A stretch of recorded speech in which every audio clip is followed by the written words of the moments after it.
Hello বন্ধুরা, তোমরা সবাই কেমন আছো? আশা করি সবাই খুব ভালো আছো।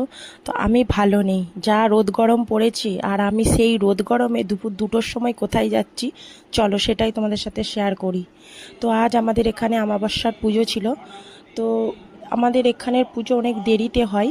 তো আমি সকালবেলা ওই 9:30-10টার দিকে পুজো দিয়ে চলে গিয়েছিলাম। তো অতক্ষণ তো বসে থাকা আর যাবে না, কারণ বাড়িতে কাজ ছিল, রান্না বান্না ছিল। তাই জন্যই আবার এই দুপুরবেলা আমার এখনও লাঞ্চ করা হয়নি। আমি এই তখন বাজছিল 2টো, আমি যে পুজোটা দিয়েছিলাম পুজোটা আনতে এসেছিলাম।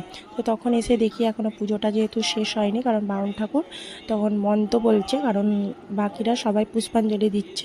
তো আমি বসেছিলাম, আমি এমনিই পুজো দিয়েছিলাম। যারা পুষ্পাঞ্জলি দেয় তারা সারাদিন না খেয়েই পুষ্পাঞ্জলিটা দিচ্ছিল। তো পুজো হয়ে যাওয়ার পর দেখো এখানে এই যে কত সবাই পুজো দিয়েছে। আর এখানে যেহেতু কুপন ওয়াইজ, মানে আমি একটা কুপন নিয়ে গেছিলাম, আর ওখানে আমার রেকাবি কিভাবে চিনবো, তো সেখানেও একটা কুপন দেওয়া থাকে। তো সেই অনুযায়ী রেকাবিগুলো চিনে নেওয়া যায়। তো আমি আমার রেকাবিটা নিয়ে নিয়েছি, সবাই নিয়ে নিচ্ছে, দেখো কতজন এখানে পুজো দিতে আসছে। তো আমি এবারে আমার থালাটা নিয়ে আমি বাড়ি চলে যাব। তো এখানে তোমাদেরকে একটু দেখিয়ে দিলাম মন্দিরটা। তোমরা সবাই ভালো থেকো, সুস্থ